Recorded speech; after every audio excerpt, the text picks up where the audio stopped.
Welcome everyone and greetings from New York City. I hope you're doing well. My name is Michael Grilla and I'm the president of the Society for Health Communication and the head of reputation and social impact for Evoke-Kind, a global health communications agency. The Society is delighted to be partnering with Communicate Health for our first webinar of 2023, centering equity in health communication, design, and delivery. I believe it's clear that this is an important and relevant topic to health communicators, as demonstrated by our nearly 750 registrants today. So no pressure to the team and to our speakers. Very briefly, I'm going to share some background on the Society, go through a few housekeeping items, and then we'll go ahead and get started. Next slide, Rachel, please. The Society for Health Communication was established in 2016 to unite professionals from across the field of health communication. We're now nearly 4,500 members strong and growing, working to share resources, exchange best practices, and advance the evidence base of the field. Now more than ever, our work is critically important, and if you're not already a member, we encourage you to join the movement. It's completely free. Our executive leadership team includes myself, our Vice President, Ashani Johnson-Turbis, and Member at Large, Stacey Robinson, who you'll hear from today, as well as our Executive Director, Diane Brodalski. Society also includes an esteemed group of leaders from across sectors who make up our steering committee and advisory board, and you can learn more about them on our website. Next slide, please.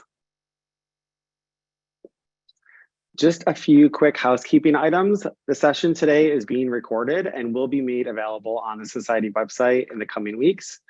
Everyone is automatically muted, but the chat function is open for conversation and connection. I see some people messaging there, and we encourage you to join in. We will leave a few minutes at the end of our session for a live Q&A. So if you have a question, please submit it through the Q&A function. We will not be closely monitoring the chat for questions, so just a reminder to use the Q&A, please. Closed captioning is turned on and available, and you can send direct messages to the name tech support if you have questions or technical issues or challenges. And with that, I'm ready to hand it over to today's moderator, Ashani Johnson-Turbis, Vice President and Director of the Center on Equity Research, NORC at the University of Chicago, and Vice President of the Society. So thank you again for joining us, and over to you, Ashani. Hi there, everyone. I hope that you can hear me well and that you can see me. Perfect introduction. Thank you very much, Michael. So I want to start before we go into doing just quick introductions about who each of us are, is to take a moment and share why we are here and what we're trying to achieve through this discussion. So the title clearly states that what we are doing here is centering equity in health communication, but I want to just take a moment and put a finer point on this. We are here to discuss what and how and why it is important to center equity, to be inclusive, and to foster diversity and belonging. And I use that language purposefully because we all know as health communication researchers and scientists that language is important. We want to foster diversity and belonging in response to what scholars indicate, and we know to be the mandate of health communication, and that is to advance health equity. So having said that, just to set the stage and share a little bit about what we're doing, the what, why, and how, let me first introduce myself very quickly, and then I am going to give the mic over to Stacey and then to Susan to introduce themselves as well. If each of you would please say your name, your title, and your role, and I will go first to set an example. My name is Ashani Johnson-Turbis. I am the Vice President and Director of the Center on Equity Research at NORC at the University of Chicago. The Center on Equity Research is an academic research center that advances equity through the development, the implementation, and the dissemination of inclusive and equitable research methods for social science. Stacey, would you introduce yourself as well, please? I will. Hello, I'm Stacey Robinson. I am president and co-founder of Communicate Health. And Communicate Health is a mission-based company Committed to advancing health literacy and inclusive design. We are also a proud LGBTQ owned business with about 75 awesome employees. And I've personally been working in the health literacy and health communication field for the past 20 or so years. I'll pass it to Susan. Excellent. Thank you. Thank you for passing to Susan. Thanks, Stacy. I'm Susan Laird. I'm the Training and Health Education Lead in the Division of Communication Science and Services at CDC. And my role here is that I was part of the small team that developed the Health Equity Guiding Principles, which we launched in August of 2021. So glad to be here. Excellent. Thank you, Stacy. And thank you, Susan. I love seeing where the locations where everybody is. I see hi from Atlanta, Georgia, hi from Maryland, hi from all over the country. So welcome to everybody that is here from all over the country today. I want to get us started by directing a question first straight to Stacy. And that is to say, CDC defines health equity as, quote, the state in which everyone has a fair and just opportunity to attain their highest level of health. Talk to us about how your work to advance health equity has evolved over time. I think that the language and the framing that we're using to talk about this work has evolved quite a bit. If we think back maybe 20 years, the focus and the language was on health disparities. So basically the difference in health outcomes between groups. I think, it was very concrete. It was easily measurable. Mm-hmm. Initially, we talked a lot about eliminating disparities as a public health community. And then we sort of moderated ourselves, I think, to reducing disparities. And then at some point in the last decade or so, the emphasis shifted to viewing disparities through the lens of social determinants of health. So looking at how social and economic factors shape individual health behavior. And then I think if we kind of fast forward to the present moment, we're increasingly focused on that end goal, which is health equity. And I think the pandemic, and not just the pandemic, actually also the racial justice and Black Lives Matter movements played a key role in that shift in terms of explicitly naming racism and acknowledging that we have these systems of oppression, and not just racism, also heterosexism, ableism, sexism.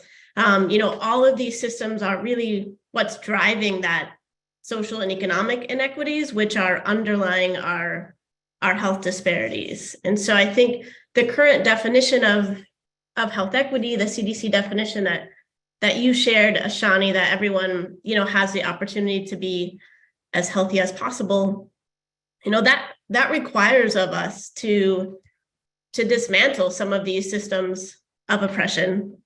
My words, not CDC's words, but I think that is a sort of underlying this shift to where we are today, from going from the disparities and the outcome to really thinking about this end goal and what's required of us to achieve it. Mm-hmm. Thank you so much for saying that and saying it in the way you said it. I think that your language, and I know it is not CDC's language, but it's your language, and I embrace it 100% unapologetically as my language as well, which is thinking about and being very purposeful about dismantling systems of oppression as they exist. And that is one of the key things that we're grappling with now, right, across multidisciplinary fields, and particularly in health communication. So you've set it up beautifully for me to ask Susan this next question, which is to say, Susan, what do you think is a key challenge for researchers and also for practitioners in the work that we're doing today to advance health equity? Well, for me, the key challenge is that we're navigating our way through rough waters with these polarized audiences.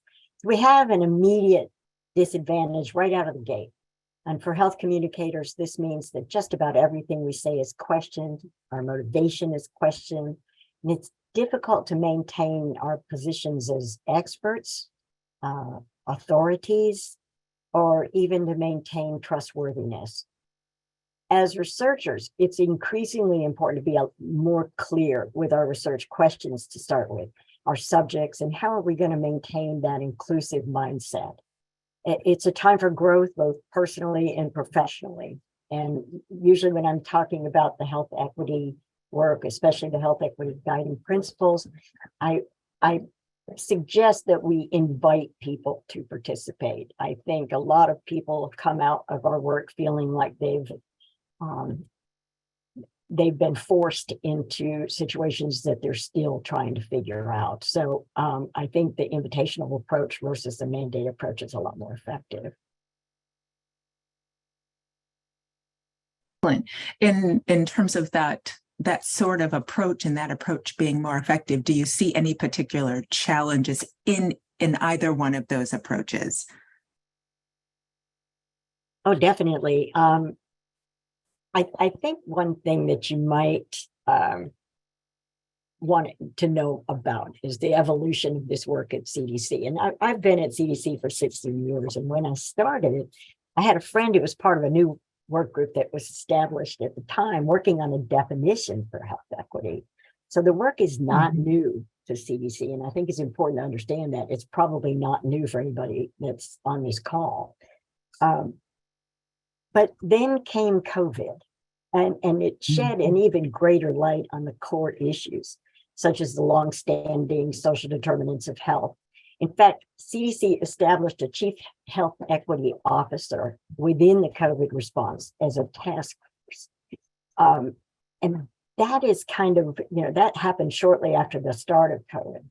And the work started there, where things that we've known for years, all of a sudden were under a new microscope, a new light. We knew about maternal mortality in Black women being higher. That was not new to us, but having to take yet a closer look in the pandemic enabled us to take a step back and say, wow, we've got to do a better job here. So that's where we started from, as far as the health equity guiding principles goes. It started there and then evolved into the guiding principles because we knew that the problem wasn't unique to COVID, that it was long-standing, and it was work that really needed to be revisited and brought to the forefront so we could do a better job. And it's continued to do that. No. Excellent. Thank you. Yes, you are absolutely right. The question I asked certainly was getting at, and you did this beautifully, is talking about the evolution of this work and how that has, and how the health equity guiding principles for inclusive communication, how that's even come to be. In the guiding principles, you refer specifically to using a health equity lens when you frame information about health disparities. Can you define exactly what you mean and be real precise about what that means to have a health equity lens? I'll try, but I can tell you that for me, it means we have to be intentional. We're not flying by the seat of our pants here at all. To use a health equity lens, we've got to make the decision that we're going to be inclusive and then do the work that it takes to be that way. So we suggest making that extra effort, considering both the positive and the negative impacts of our messages.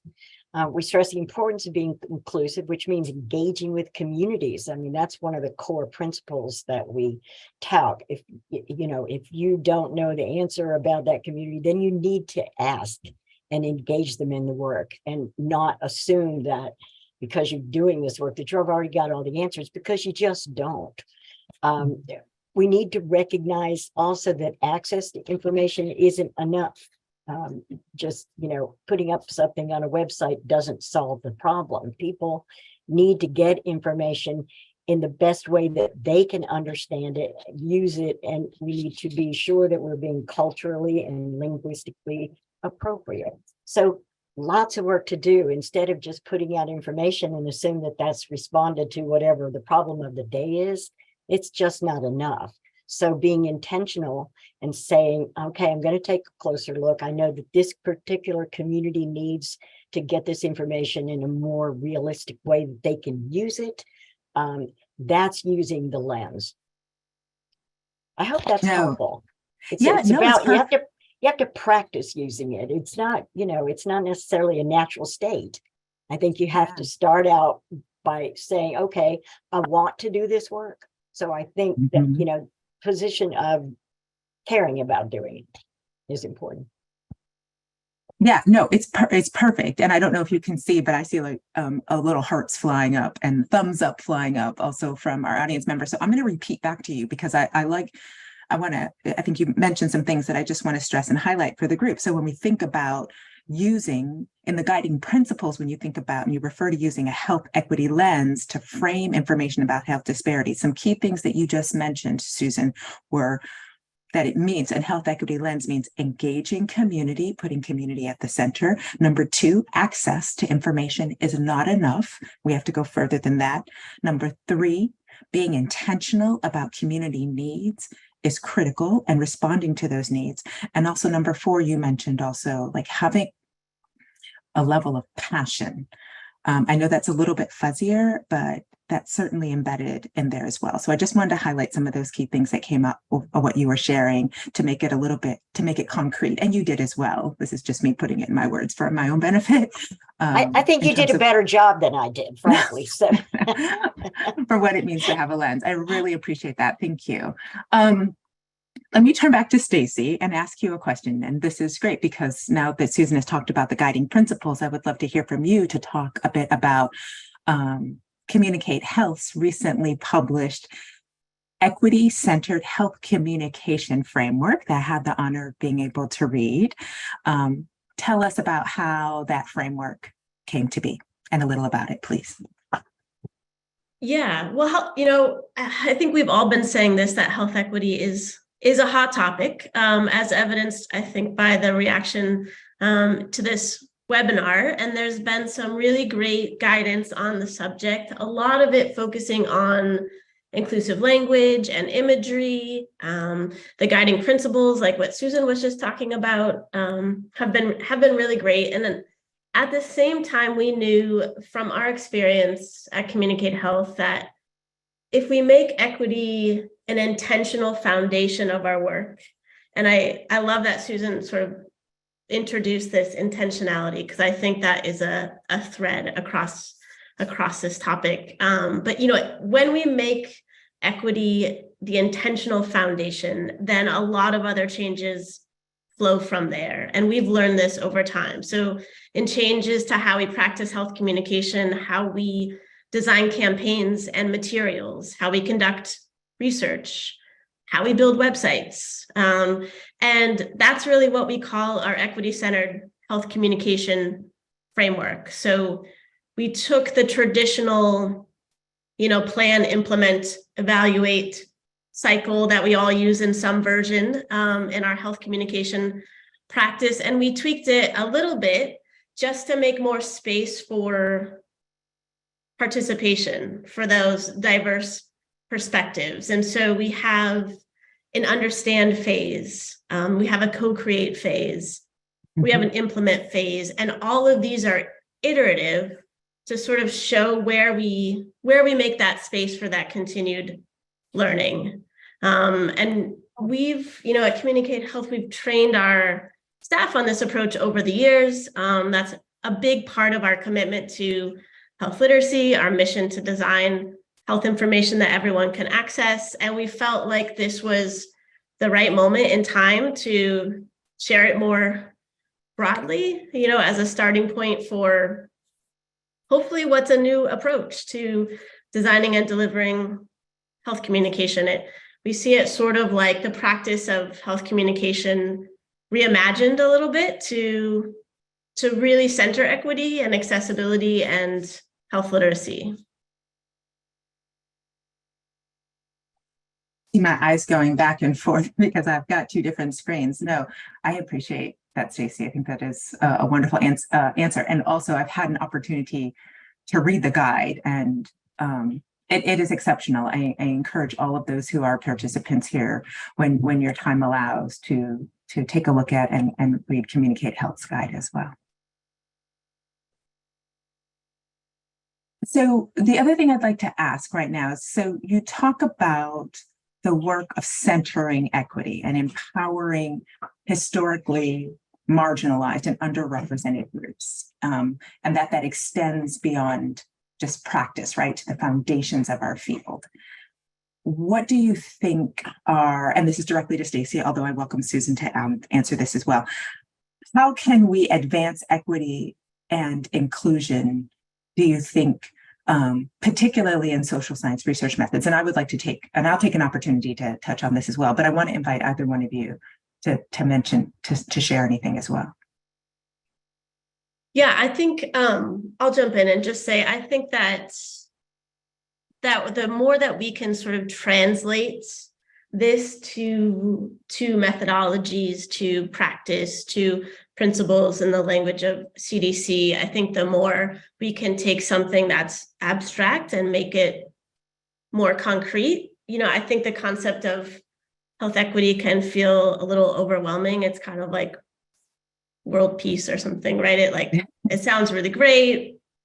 I'm on board, but it's never going to happen. But I think that in the case with health equity, I strongly believe it's not like a public health pipe dream. I think we have the tools, we have the capacity, we have the technical resources to make it a reality. And I think it's getting it into our methods, into our practice, into the literature. I think that's what's going to help make it a reality.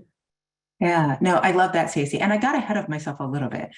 Let me back up for a moment and ask you, you talked about shifting methods and shifting mindsets in your previous answer. So I want to go back a minute, only because I got ahead of myself. Can you tell us precisely a little bit about what you mean by shifting methods and mindsets? Yeah, I think, again, this is can feel squishy. Health equity can feel overwhelming. It can feel squishy. And I think a lot of us don't know where to start. And so talking about shifts helps us feel more doable. It's like we can use our behavior change psychology on ourselves a little bit, so we can break this down. And I think some of the initial steps in doing this work are shifts to our thinking. So, for example, developing a more critical consciousness about the root causes of inequities, or it could be, developing that awareness of who's at the table, who's not at the table. These are what we call kind of mindset shifts. And then there are shifts to our approaches. So, for example, taking the time to involve community experts in our research, or changing the way we collect demographic data. So those are method shifts. And I think the idea is that these smaller shifts, the method and the mindset shifts, are part of a larger effort to shift power to historically marginalized communities. So the idea that the small shifts lead to bigger shifts and ultimately lead to health equity. And that's the approach that we take with the mindset and the method shifts. I'd like to add on to that CDC has initiated a lot of new efforts and programs to engage scientists, communicators, to work together and partner on how do we do better. And I think it's important when you talk about shifts. I don't know where that noise is coming from. Sorry, it's not here. CDC is making a very strong commitment to ensuring that we practice the inclusive behaviors internally within the agency and externally with any of the communications, with the science itself, starting where I mentioned that communicators and scientists are working in concert to be sure we're doing a better job, to be sure we're paying attention to these issues. And because we're working to do better doesn't mean that we weren't making these efforts to begin with, but we have new light and new resources and the mindset, like Stacy's talking about, to make this stuff work better. Our Office of Science is doing extensive trainings. And certainly we are in the Office of Communication as well. So I think you're going to start seeing the practical implemented work, not just talking about it, but actually doing it. And I think that, I think you're going to see that and what starts coming out of CDC. And I think we've been there, but we're moving forward. And that's the name of the new initiative that's driving this work. So I think it's important to stay tuned on that. I think you're going to see a lot. Well, and Susan, you just said the word science, which I'm really interested in. I want to flip this back to you for a second, Ashani, because I know you are spending a lot of time thinking about social science research and methodology and how this fits in. And I wonder if you can just tell us about that. Yeah, I'd be happy to. Thank you, Stacy. Before I do that, I want to just call out that this language of method shift and mindset shift, I think, is so important, the way you put it and the way Susan also continued talking about it, because I have been thinking about it and in the Center on Equity Research, we're thinking about it so much and talking about it as a method shift, but thinking about it as a mindset shift, like it's the way we have to think about the work we do, and we're changing not only the methods that we're using and how we're using those methods, but also our mindset and how we approach it, I think, is so important. So I wanted to highlight that and stress that I really think that's very valuable language. So here's the thing.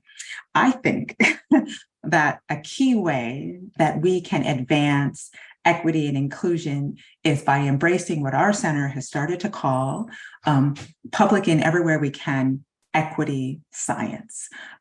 Those folks that know me and have talked with me about this, I've probably taken an opportunity to bend your ear and ask you a bunch of questions as we refine this. Let me state explicitly what equity science is. And this is something that, like I said, we are refining. It is the multidisciplinary study and practice of efforts to advance equity across social and behavioral science. Again, multidisciplinary study and practice to advance equity across social and behavioral science. It means it is the rigorous, it is the systematic, and the methodologically diverse process of the way we collect, the way we organize information and evidence that is focused on inclusion of all people. And I want to stress that all people. It is certainly especially historically marginalized and minoritized peoples and their experiences, because those groups have experienced greater inequity, but it is for all people. It is for the scientific generation of knowledge and evidence that ultimately we are using to promote equitable programs, policies, interventions, health communication campaigns, and messages and materials. So I know I've given a lot of words and I've tried to say them in an organized way and somewhat slowly in certain places, but really embrace it as multidisciplinary and the study and practice of efforts to advance equity. How this is different, let's say, for example, I've had somebody ask me, and I love it when people ask because it pushes us and challenges us to do better, which is how, Ashani, they'll say, is this different than just using traditional social science methods, right, to do this sort of work? The value is in the and the to. So for example, yes, we use social science research methods to do the work to answer questions that we have about disparities and about equity, but it's what you said, Stacy, right? It's that mindset shift and it's a method shift. It's not only using the existing traditional social science methods, it is changing those methods, changing the way we ask questions, changing the way we collect data. So it is attentive to power dynamics, power hierarchies, power imbalances, and It is a focus on systems, not just on individual behaviors. We know that in health communication, often we focus on individuals' behaviors, or let me communicate this to raise this individual or this community's awareness, change their knowledge, beliefs, and behaviors. No, equity science is focused on systems. Let's change the systems. Think about upending the apple cart in that way. So you all can tell I get excited talking about it, and I welcome any conversation about it, but that is one of the key ways that I think that we work to advance equity and inclusion in the social sciences. There was something else I wanted to add. I'm sure it'll come back to me as I proceed, but that's one of the, as we proceed, but one of the key ways that I think I love that, Shani, and you're getting all sorts of floating hearts and love here too. So I think this is resonating. I want to just follow up on that point and just ask, how do you think having this established discipline of equity science, if equity science takes hold and we all, we as we hope, how do you think that might change the field? No, it's a perfect question. And so I also want to acknowledge, and you said this, I think, at the very beginning, and Susan said it, like equity is like the word of the day. It's floating all over the place, right? Like there's an equity party happening in the country right now. And I challenge all of us that are doing this work to be precise and exact when we're talking about what equity is: fairness, justice, impartiality, being unbiased. We look up the word, we see those things, right? I have three, because I think in threes and fives, three main reasons to share about why this is important and why having an established body of work around equity science, how it can change the field. I believe firmly, with my full chest, that it can contribute to the social sciences and particularly the health communication science by, number one, contributing rigor. You include diverse voices. You include diverse people and diverse experiences and diverse stories in the way we communicate, because words matter, right? That increases the rigor of the data, right? We want more voices included so that we can make better decisions that are going to impact multiple different communities and microcultures and communities as well. So number one, I think its contribution is around rigor. Number two, it is around a commitment to action. The value is in the process of reprioritizing opportunities and supporting the elimination of systemic imbalances and barriers to power. So let me say just a little bit about the second one in terms of commitment to action. I think of equity not as a noun. I think if you look it up in the dictionary, it's a noun. I think it's a verb. It's a verb. It is movement, it is a process, and it is a commitment to action. The work that we are doing is, and that we want to do and do more of, isn't just about, oh, let me like sprinkle in some equity here. No, it is action. We are being active in how we collect data, and, as to use Stacey's language, being active in changing mindsets, shifting mindsets, and the methods that we are using, changing those methods, not just using the same old methods to advance equity, changing the way we use those methods. And the third one is, I believe that the value it brings is in seeking to make amends. I had an Uber driver recently say something to me, and he was like, Ashani, the United States Constitution, we keep making amendments because we're trying to make amends to continue making things better. And I'm like, okay, that's one way to think about it, but I liked it. I have to think about it a little bit more and sit with it. But part of the contribution is making amends for past injustices and past inequity. So those are three things that I think are a real contribution that equity science will have to the social science field and to health communication as well.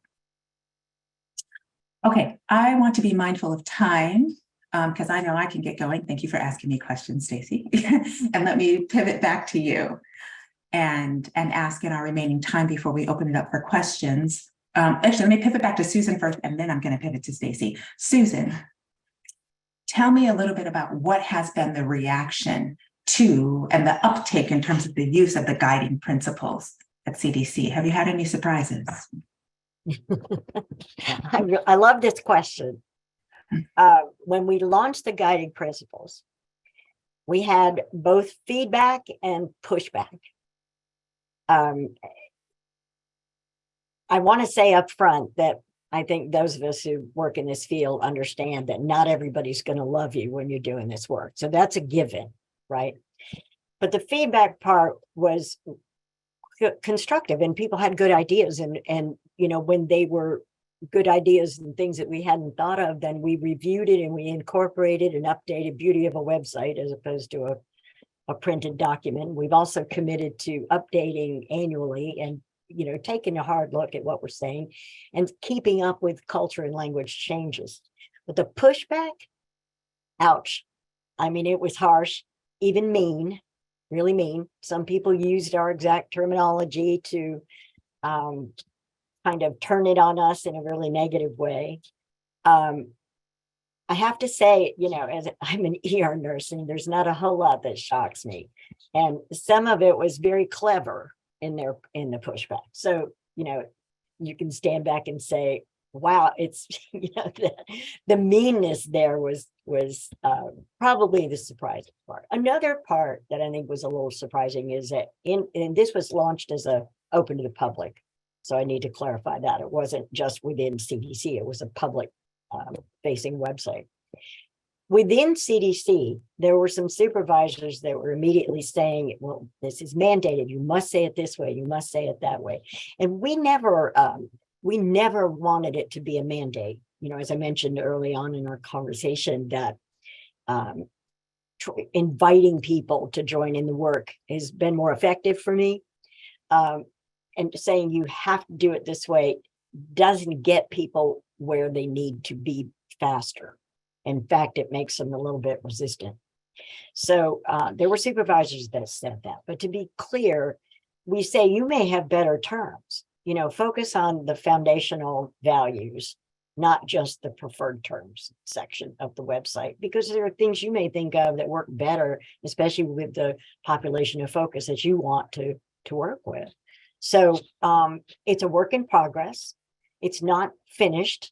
I mean, there is no finished. I think it's important that we keep listening and we keep growing the work and trying to be mindful of how we're advancing the work. So that's really the core. So the surprises were just sort of the harshness, given our intention of being open and trying to incorporate this into our work. As that was the surprise, I think, just the sheer meanness. I wasn't terribly surprised. I was just that people were going to object to some of the things we said. And some of the things we continue to say. That did not surprise me. The meanness kind of hit home a lot.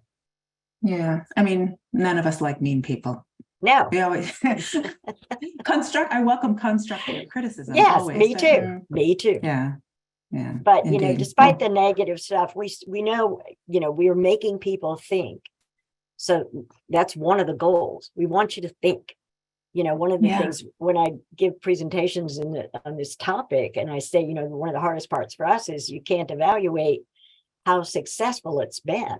I mean, I can talk to all the people in every presentation, from small groups to large ones, and I never know. All I can do is count the numbers of people who participated. I have absolutely no idea if I've changed anybody's mind, but I'd like to think that I can make them think. And I think that's a start. Wow, it's so perfect. Yes.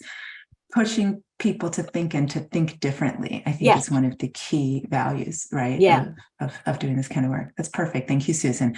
Stacy, what are some of the day-to-day challenges that you and your team face as you apply your equity-centered health framework, health communication framework?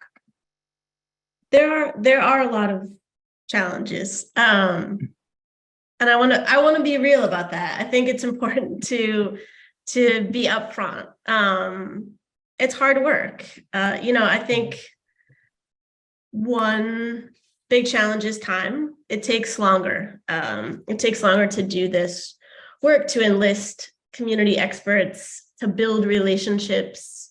It takes longer maybe to do that harder recruit, to ensure you get diverse perspectives represented. It takes longer to build your website so that it's truly accessible for people with disabilities. So it takes longer. I think that's one challenge. Another one is that it's messy. It's not always, perfectly linear. you might have to go back and redo something because of what you learn from community members. So it's not a linear process. It can be a little messy.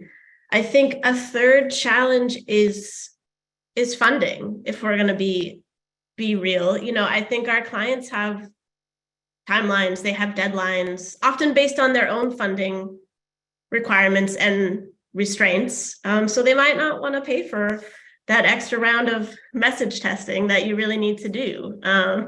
So there's some advocacy and education that's needed, and that again takes time. And I think sort of maybe the last challenge I'd say is that an equity-centered approach means talking about uncomfortable stuff. It means confronting our privilege and our unconscious bias. And, maybe it means we recognize that we don't have the right people at the table. And then that means we got to figure out how to fix that. And, that's hard. It can be uncomfortable. And I think at the same time, the benefits far outweigh the challenges, because, if we follow this process, we know our communication is going to be better. It's going to be more clear. It's going to be more relatable. It's going to be more accessible and ultimately more effective. So yeah, there are real world challenges, but I think the payoff is great.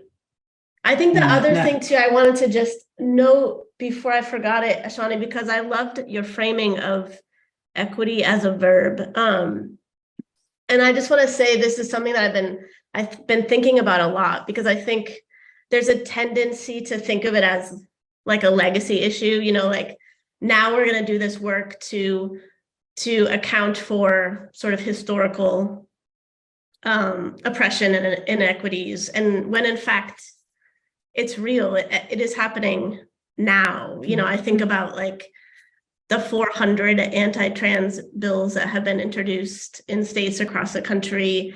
And that's a real public health concern. That is disparities in the making right now. And so I think as we talk about health equity, we have to remember that, yes, it's so much of legacy systems that we are like chipping away at and dismantling. And we have to watch out for the present, that we aren't creating sort of the future disparities. And I love that framing of it as a verb, because I think that implies that this is constant. So perfectly said. I think I saw something pop up in the chat that was like, can you run for office? And, I'll be your campaign manager, Stacey, when you choose to do so. I'll vote for her. I think that in all of the things that Stacey just said, I think one of the key takeaways I'm also taking is for us to be mindful of, and then Susan brought this up earlier also, like in terms of meanness, is that, y'all, there's going to be resistance. And there is resistance. And we're seeing that resistance, and we're seeing the resistance manifest itself in policy and in law. And so the challenge to us is to be vigilant and to be prepared for resistance. We're doing this kind of research and study and practice. Stacey and Susan, in the 2 minutes we have, before I open this up for taking questions from the audience, because I think I've seen some pop up. I know I've seen some pop up in the chat, is coming out of the COVID-19 pandemic and the Black Lives Matter movement, before that, during that, after that, I think right now we are at a pivotal moment for the field of health communication. Tell us, what is your hope for the future? And if you want, consider doing this. Tell us your word. Like if you have a word in communicating this, that is your hope for the future. And then talk about our hope for the future. And let's start with Susan. What's my word? Open-minded. I think the work is hard. I think we've established that. It's personally hard for me. It continues to be, and I have the open mind. I know when we were first working on the guiding principles, there were terms in our small team, and someone would say, well, you can't say target audiences. And I'm like, I don't understand why it's a problem, so help me understand. So I would encourage everyone to start within themselves first, because we're still learning and we're still growing. And I've said before, we're working with very polarized audiences. So it's becoming even more important to be aware. To me, it's really important to understand that we don't all have the same starting points or the same belief systems. So recognizing where people come from will be key to these successful conversations that allow us to both educate and learn ourselves. So I also, again, I recommend conversations, invitational approaches to engage people in the work, to make them want to participate. And as I said, look first within yourself. I do it all the time. I ask questions I need to ask so that I can learn and grow.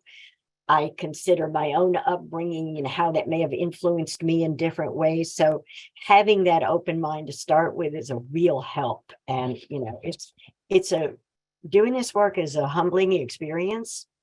And I think to acknowledge that and acknowledge where people come from to begin with will help us all in that. That's my hope. I love your hope. That's perfect. Stacy, 30 seconds. 30 seconds. Okay.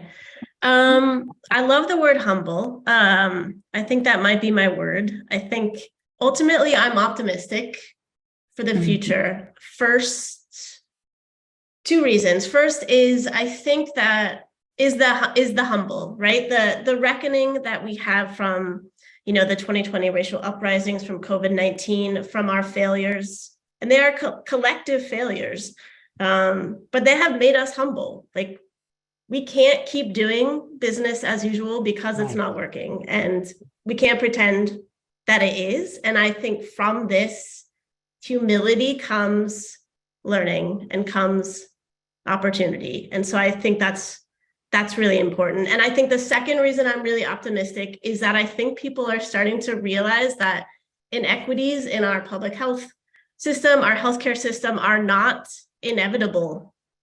You know, these systems have been designed to work a certain way. They've been designed to amass power for some people, white people mostly. You know, and I think that if those systems have been designed, then they can be redesigned. You know, health inequities are produced by decisions, individual decisions, collective decisions, historically and current day. And so that means we, starting today, can make different decisions. We can sort of dismantle one little like micro system of oppression. I think I just made that up, but like one little micro system of oppression at a time, right? Like individual little decisions, that adds up. And I think that's the moment that we're in right now. And I find that incredibly exciting, and it does make me optimistic. Wonderful. Thank you so much. I've got my colleague. That was wonderful, Stacey. I've got our colleagues telling us we want to make sure we have a little bit of time for questions, and then we also want to have some time for Michael to do a closeout. Before I jump to questions, I'm going to say really quick some key things to take away from all of the conversation. I've been real-time thematic analysis while we've been doing this. Mindset changes, methods, mindset shifts, method shifts. Number 2, equity as a verb. Number 3, center community. Number 4, number 5, recognize resistance. And number 6, we have cautious optimism. Thank you both so much for your conversation and your contribution and your brains. This has been excellent. Let me hand it over to Brittany. And Brittany, you can let us know about any questions that have come from the group. Okay, great. Well, thank you everyone for the questions that you've dropped in the Q&A. I see 2 questions that continue to focus on this concept of resistance. And so I'm going to try to combine both questions and continue the discussion around that element. One person asked, who is offering the most resistance when we're trying to be intentional, inclusive, and questioning the approach to craft messages? Is it the organizations? Is it the society? Is it media outlets? And it seems like this question is really trying to get at who are all the kind of key players and or collaborators or decision makers that would help shift the context that we're trying to impact. The other question around resistance is, what suggestions would you have to face this resistance in implementing health equity in the communications? Okay, so here's what I'm going to do with this question. I'm going to give part of it to Stacy and I'm going to give part of it to Susan. So the first part of the question, where's the most resistance coming from? Organization, society, if there, you could offer any specificity there. I would like to give that one to Stacy. And then we're going to give the second part of it in terms of suggestions to Susan. Stacy, anything to share around resistance, most resistance, please? I think you touched on this earlier, Ashani, with this idea of you know, the backlash. Anytime we move forward, we face a little bit of backlash, and I think that we all knew that this work was gonna be hard. And when we talk about truly shifting power, that can be really scary, if we're being honest, for a lot of people, especially people who have had power for forever and ever, right? Like, what does that really mean to give that up? And so I think that we see that resistance coming from groups that traditionally hold a lot of power. And I think that honestly, I couldn't name where where that strongest lever is, but I would say that so much of this is in those interpersonal relationships and those connections and those conversations. I think that's where we do start to make some of those shifts happen. And so I think more so than maybe media, I think that it's really in those day-to-day interactions where we start to see change. I'm curious if Susan agrees with that. Very Yes, much Susan, so. please. Very much so. I think that I kind of said it, but I think that you have to look first within yourself and make a determination who you are and where you fit within what's going on now. But organizations are just a compilation of a large number of people, you know, so the systems and the structural challenges have been around for a long time. So what's going to drive change is for the individuals who lead those systems. And I'm not talking about just total top leadership. I'm talking about the day-to-day leaders who help groups assemble and make decisions about what's going to be the current topic of the day. I mean, there's no question that social media has driven a lot of the uprisings, some of the good ones and some of the bad ones. It became okay for people to hide behind a text message or hide behind, a social media post because you're not looking face to face with that person that you need to form a relationship with. So you can back off and say just about anything you want and you can get away with it, where we used to be better behaved, and now we're not. I'm not a person who posts a whole lot. I've weaned myself from paying too much attention. What do they call it? Doom scrolling. I also am pretty selective. Not a fan of certain media, and just don't watch it. I find out what they do because I read or look at other sources. So trying to make sure that I walk the talk, that I live that way in my own personal life and in my work life. And I think that's where we all need to start. I mean, you're not going to make changes in the world unless you've made those changes within yourself. And what I say all the time is I'm still learning. I think we all are. I mean, I'm not the sudden expert in, I'm pretty good at asking the questions, not necessarily answering them, but I ask those questions of myself. I can share I'm sorry. Oh, no, go ahead, Susan, please share. Well, I've done a lot of talks for the Health Equity Guiding Principles, and I had a call in December from someone I know just very casually at work. And he said, he wanted to run something by me, confidentially. And I said, that's fine. And he said, he's like a 50-something white man, been at CDC for 20, 30 years. I don't know all the details. But he said, I'm trying to do this work, but I feel like now every time I go into a meeting, I'm walking on eggshells. I feel like I had a contribution to make, but now I feel like I'm not sure of what I'm supposed to be doing, and I'm worried about saying the wrong thing. So I don't think the contributions that I make are as valid as they once were.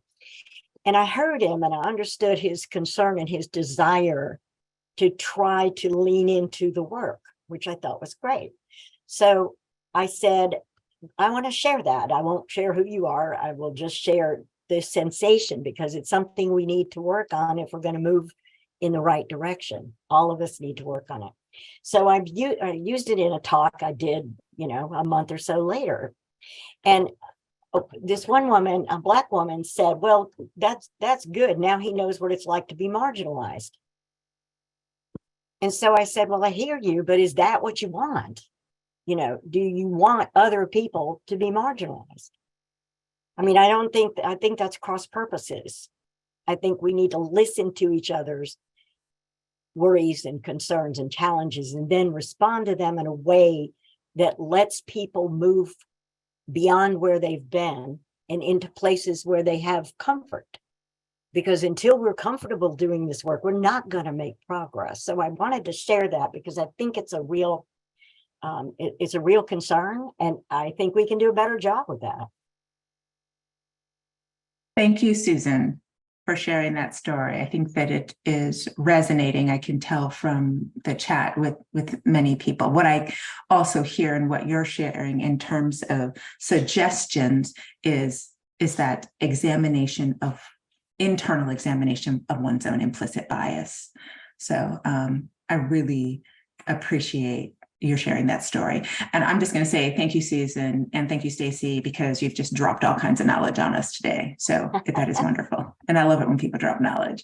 So with that, let me give the floor. I don't think we have time for any more questions, but you all see who we are. You know who we are. Please join the society and reach out to any one of us or to the society with any questions, concerns, or ways to continue this really, really important conversation and doing this good work and making sure that equity stays a verb. Michael, may I give the floor to you? Sure. Thanks, everyone. I think we will just pull up a couple slides. There was one sec. Yeah, so thanks everyone for this amazing conversation. I think it's been so insightful. There's been a lot of great feedback. I want to thank Ashani, Stacy, and Susan for leading us through this conversation. I know there's a lot more questions that were submitted, so maybe we can even reflect on some of those and figure out if there's a way to kind of keep the dialogue going, because I think this is such an important topic. Want to also thank our sponsor, Communicate Health, for making today's session possible, and a special shout out to Rachel Prisby and Brittany Bethia from Communicate Health, and our steering committee members from the society for all their efforts to make today happen. Thank you both so much for all your work. I know it's been a lot. Next slide, please. So before we close, I just want to make a plug for our annual summit on June 12th and 13th in Austin and online. This year's summit is centered around the intersection of clarity, creativity, and equity. Probably no surprise there. And we've already secured a lot of great speakers and moderators. So we're really looking forward to a great day there, as well as the workshops that we're going to have. So we'll be covering trends in health communication, the role of storytelling in public health, the truth behind misinformation, what our kids can teach us about our work, and much more. And in addition to the full day of sessions, we'll also be hosting several educational and interactive workshops on the Monday before. So early bird pricing is in effect until April 28th. We encourage you to register today. There's also student pricing that's available. And we hope to see you all there in person, hopefully, and if not, online. Next slide, please, Rachel. As I mentioned, today's recording will be available on the Society website in the coming weeks. You can learn more about the Society and also check out our previous webinars on the website. Follow us along on social, just to learn about upcoming events. We also share lots of relevant information and tools from our organizational members. And feel free to reach out to me directly if you have any questions or you want to connect. So with that, thanks everyone. Really appreciate your time. Take care.